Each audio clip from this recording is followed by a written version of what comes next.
60 రోజుల్లో మీతో ఇంగ్లీష్ అద్భుతంగా మాట్లాడిస్తాం. వెంటనే కాల్ చేసి జాయిన్ అవ్వండి.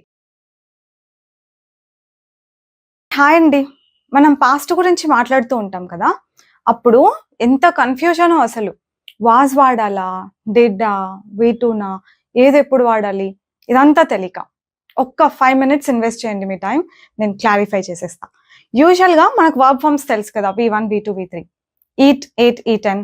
Go, went, gone. Take, took, taken. తెలుసు కదా! Teach, taught, taught. ఇవన్నింటిని వర్బ్ ఫార్మ్స్ అంటాం కదా! వి1, వి2, వి3. ఇందులో వి2 ఎప్పుడు యూజ్ చేయాలి? వాజ్ ఎప్పుడు యూజ్ చేయాలి?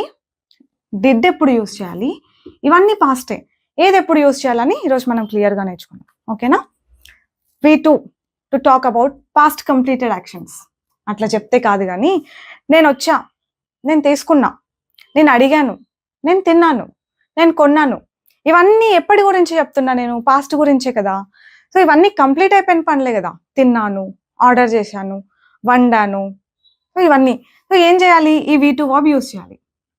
పాస్ట్‌లో కంప్లీట్ అయిపోయిన పనులకి మనం జస్ట్ వి2 వాడితే సరిపోతుంది. నేను తిన్నాను అంటే ఐ ఏట్. ఆమె వచ్చింది అంటే షీ కేమ్. ఆమె ఆర్డర్ చేసింది అంటే షీ ఆర్డర్డ్. ఇక్కడ అందరికి వచ్చే డౌట్ ఏంటంటే షీ వాస్ ఆర్డర్డ్ అనమా? షీ వాస్ కేమ్ అనమా? ఐ వాస్ ఎయిట్ అనమా? అంటూ ఉంటాం కదా! I was completed, I was selected, I was promoted ఇలా అంటాం కదా! మరి అదేంటి? కరెక్ట్‌గానే విన్నారండి అది మీరు. I was promoted. I was asked. I was informed. ఇవి కరెక్టే. మరి ఇవి కూడా కరెక్టే. కానీ వాటి మీనింగ్ వేరు, వీటి మీనింగ్ వేరు.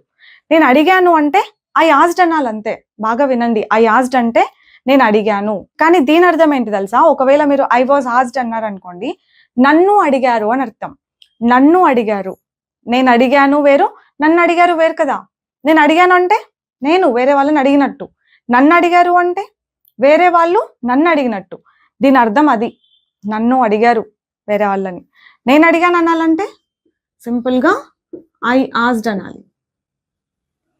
ఐ వాస్ ప్రమోటెడ్ అంటే నేను ప్రమోట్ అయ్యాను. అంటే వేరే వాళ్ళు నన్ను ప్రమోట్ చేసినట్టు. నేను ప్రమోట్ అయ్యాను. ఐ ప్రమోటెడ్ అంటే నేను ప్రమోట్ చేశాను అని అర్థం వస్తది. వామ్మో! వాస్ తీసేస్తే ఇంత మీనింగ్ వస్తదా? ఇంత మీనింగ్ చేంజ్ అవుతదా? అవును. పెద్ద బిస్కెటే అవుతది యాక్చువల్‌గా ఈ వాస్ వర్డ్‌లతోటి. I promoted. నేను ప్రమోట్ చేశాను. సింపుల్‌గా నేను ప్రమోట్ అయ్యాను అని నేను చెప్పే ఉద్దేశంతో ఐ ప్రమోటెడ్ అని చెప్పుకుంటే ఎట్లుంటుంది చెప్పండి? ఎవరిని ప్రమోట్ చేశావు అని అడుగుతారు. హూమ్ డిడ్ యూ ప్రమోట్ అని. బాగా వచ్చిన వాళ్ళు. అందుకే మనం వాళ్ళకి ఆ ఛాన్స్ ఇయ్యొద్దు. క్లియర్‌గా నేర్చుకోండి. క్లియర్‌గా మాట్లాడండి. I was informed. దీని అర్థం కూడా అంతే చూడండి. ఎవరో నాకు ఇన్ఫార్మ్ చేశారు అన్న మీనింగ్ వస్తది. నేను ఇన్ఫార్మ్ చేశాను అనాలంటే ఐ ఇన్ఫార్మ్డ్ అనాలి. ఓకేనా? ఎంత తేడా ఉందో. వాస్ పెట్టినామంటే నేను చేశానన్న అర్థం కాదు. ఎవరో చేశారు. ఐఎమ్ ద రిసీవర్ అన్న అర్థం అనమాట యాక్చువల్‌గా. I was informed, I was interrogated, I was asked. ఇప్పుడు ఇలా అన్నాం అనుకోండి, అతన్ని జైల్లో పెట్టారు అని చెప్పే ఉద్దేశంతో he kept in the jail. ఎంత పెద్ద తప్పు చూడండి. He kept in the jail అంటే అతను జైల్లో పెట్టాడు అని. అతన్ని పెట్టారు అనాలంటే he was kept in the jail. Okay? నేను కొన్నాను, ఒక బుక్ కొన్నాను అనాలంటే ఐ బాట్. కొన్నాను. ఐ వాస్ బాట్ ఉండదు. ఐ వాస్ బాట్ ఉంటే ఎంత ఆ మీనింగే ఘోరంగా ఉంటుంది. నేను కొనబడ్డాను. చూడండి మనకు తెలియకుండా మనం చేసే మిస్టేక్స్ ఎలా ఉంటాయో. I bought. నేను కొన్నాను. ఐ వాస్ బాట్ అంటే no, it doesn't make any sense కదా అసలు. సో సింపుల్‌గా చెప్పాలి అనంటే వాస్ తర్వాత అసలు వి2 వాడే సిచ్యువేషన్స్ అసలు రావు. వాస్ తర్వాత వి2 అస్సలు వాడకూడదు. వి3 వాడాము అనంటే అది పాసివ్ లాగా అనమాట. చేయబడింది అన్న మీనింగ్ వస్తుంది. ఇక్కడ కూడా లిటరల్లీ తీసుకుంటే నేను ఇన్ఫార్మ్ చేయబడ్డాను, అడగబడ్డాను, ప్రమోట్ చేయబడ్డాను అట్లాంటి మీనింగ్ వస్తుంది. ఇప్పుడు నేను చేశాను ఒక పని అని చెప్పాలంటే జస్ట్ వి2 వాడండి. నేను తీసుకున్నా అని చెప్పాలంటే ఐ టుక్. నేను వండాను, ఐ కుక్డ్. నేను వెళ్ళాను, ఐ వెంట్. నేను ఆర్డర్ చేశాను, ఐ ఆర్డర్డ్. జస్ట్ అలా ఎవరేం చేసినా పాస్ట్లో జస్ట్ V2 వాడండి. వాస్ పెట్టి V3 పెట్టాల్సి వచ్చినప్పుడు కొంచెం కేర్ఫుల్గా ఉండండి. అది మనం చేసినట్టు అవ్వదు, ఆ పని మనం చేసినట్టు అవ్వదు, చేయబడినట్టు అనమాట. సో ఈ విషయంలో కొంచెం కేర్ఫుల్గా. నేను ఆర్డర్ చేశాను అంటే సింపుల్గా I ordered. I was ordered అంటే it gives nonsense meaning, అట్లా ఉండదు అనమాట. నేను ప్రిపేర్ చేశాను, నేను ప్రిపేర్ చేశాను ఆ food. I prepared the food. నేను ప్రిపేర్ చేసిన, నేను కొన్నా, నేను చూసాను ఆ movie. I watched the movie. I was watched ఉండదు. ఓకేనా? వాస్ పెట్టి V3 పెట్టేటప్పుడు కొంచెం కేర్ఫుల్గా ఉండండి. వాస్ పెట్టి V2 అసలు ఉండదు, అట్లాంటి సెంటెన్సే ఉండదు. ఇంకా did to ask questions. Did మనము క్వశ్చన్స్ అడగడానికి యూస్ చేస్తాం. సో డిడ్ అన్నది హెల్పింగ్ వర్బ్. దీన్ని క్వశ్చన్స్ అడగడానికి మాత్రం వాడుతూ ఉంటాం అనమాట. అగైన్ పాస్ట్ గురించి క్వశ్చన్సే. కొన్నావా, ఆర్డర్ చేసావా, తీసుకున్నావా, అడిగావా, అట్లా. ఇన్ఫార్మ్ చేసావా, నువ్వు ఇన్ఫార్మ్ చేసావా అంటే డిడ్ యూ ఇన్ఫార్మ్. ఇక్కడ కామన్ మిస్టేక్ అవుతుంది అందరు చేసేది. ఇక్కడ ఇన్ఫార్మ్డ్ రాదా, పాస్ట్ కదా ఇన్ఫార్మ్డ్ పెట్టాలి కదా అని అడుగుతూ ఉంటారు అనమాట. డిడ్ పాస్ట్ కాబట్టే డిడ్ యూస్ చేస్తున్నాం. మళ్ళీ ఇన్ఫార్మ్డ్ అన్నది ఇక్కడ యూస్ చేయకూడదు. మరి ఇన్ఫార్మ్డ్ ఎక్కడొస్తుంది అంటే ఆన్సర్లో వస్తుంది. డిడ్ యూ ఇన్ఫార్మ్ అని అడిగితే ఎవరైనా yes I did, basic answer అట్లనే చెప్పాలి. యాక్చువల్గా డిడ్ యూ ఇన్ఫార్మ్ అంటే ఐ డిడ్ అని చెప్పాలి. కానీ కంప్లీట్గా మనం నేర్చుకుంటున్నాం కాబట్టి కంప్లీట్ సెంటెన్సెస్ మనకు రావాలి అంటే ఎస్ ఐ ఇన్ఫార్మ్డ్ అని చెప్పాలి. I informed. ఇక్కడ ఐ ఇన్ఫార్మ్డ్ అంటారా, ఐ వాజ్ ఇన్ఫార్మ్డ్ అంటారా? ఏంటి ఐ వాజ్ ఇన్ఫార్మ్డ్ అంటే? నాకు ఇన్ఫార్మ్ చేశారు అని అర్థం. ఇది రాసుకోండి, నాకు ఇన్ఫార్మ్ చేశారు. ఐ ఇన్ఫార్మ్డ్ అంటే నేను ఇన్ఫార్మ్ చేశాను.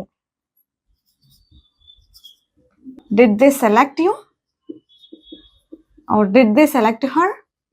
వాళ్ళు ఆమెని సెలెక్ట్ చేశారా అంటే ఎస్ దే సెలెక్టెడ్ హర్. వాళ్ళు ఆమెని సెలెక్ట్ చేశారు. పొరపాటున దేవర్ సెలెక్టెడ్ హర్ అనొచ్చా? దేవర్ సెలెక్టెడ్. దీని అసలు ఇది మీనింగ్లెస్ అనమాట ఇట్లా అన్నామంటే. దేవర్ సెలెక్టెడ్ అని, దేవర్ సెలెక్టెడ్ అన్నామంటే వాళ్ళు సెలెక్ట్ అయ్యారు అన్న మీనింగ్ వస్తుంది. మళ్ళీ ఇక్కడ యాక్చువల్గా ఎలా చెప్పొచ్చు, షీ వాజ్ సెలెక్టెడ్ అని. She was selected. ఆమె సెలెక్ట్ అయ్యింది. ఆమె సెలెక్ట్ చేసుకుంది డ్రెస్ అనాలంటే she selected the dress. She selected the dress. ఇక్కడ మీకు డిఫరెన్స్ బాగా అర్థమైపోవాలి. షీ వాజ్ సెలెక్టెడ్ కి షీ సెలెక్టెడ్ కి ఎంత తేడా ఉందో. షీ సెలెక్టెడ్ అంటే ఆమె సెలెక్ట్ చేసుకోయింది ఆర్ చేసింది. షీ వాజ్ సెలెక్టెడ్ అంటే ఆమె సెలెక్ట్ అయ్యింది అని అర్థం. నేను రూమ్ క్లీన్ చేశాను. ఎలా అనాలి నేను రూమ్ క్లీన్ చేసిన అని? I cleaned.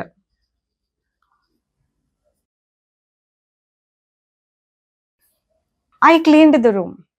ఆ రూమ్ క్లీన్ అయ్యింది అని చెప్పడానికి ద రూమ్ వాజ్ క్లీన్డ్. ఇక్కడ ఏంటంటే నేను చేసిన, ఇంకొకరు చేసినారు అట్లాంటి మీనింగ్ ఉండదు. రూమ్ క్లీన్ అయింది అన్న మీనింగ్ వస్తుంది. ఇక్కడ నేను క్లీన్ చేశాను అని.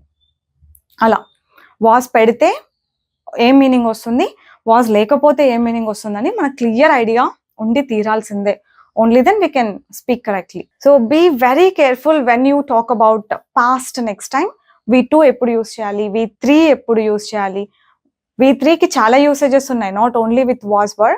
అవి మళ్ళీ మనం నెక్స్ట్ క్లాసెస్లో క్లియర్గా చెప్పుకుందాంలేండి. సో డిడ్ ఎప్పుడు యూస్ చేయాలి, ఒక్కసారి ఓవర్ వ్యూ ఇవ్వాలి అంటే డిడ్ పాస్ట్ గురించి క్వశ్చన్స్ అడగడానికి వాడతాం. నువ్వు తీసుకున్నావా, నువ్వు చూసావా, ఆమె వచ్చిందా, అడిగిందా, నేర్చుకోయిందా, అట్లా. ఆమె జాయిన్ అయిందా. ఒక్క ఎగ్జాంపుల్ తీసుకుంటే ఆమె జాయిన్ అయిందా అంటే డిడ్ షీ జాయిన్. ఆమె జాయిన్ అయ్యిందా. మీరు ఆన్సర్ చెప్పేటప్పుడు ఆమె జాయిన్ అయ్యింది అని చెప్పేటప్పుడు ఈ V2 వాడతారు. Yeah she joined.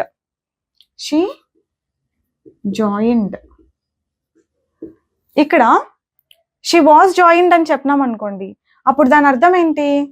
She was joined అన్నామంటే ఆమె జాయిన్ అవ్వబడింది అని, అంటే వేరే వాళ్ళు ఆమెని జాయిన్ చేశారు అన్న మీనింగ్ వస్తుంది అనమాట. This is what we have to be careful with. So కొంచెం క్లారిటీ వచ్చింది అనుకుంటున్నాను V2 వాడినప్పుడు, వాస్ పెట్టి V3 వాడినప్పటికి డిఫరెన్స్ ఏంటి అని. I'll see you all with one more concept next time. Bye bye, take care.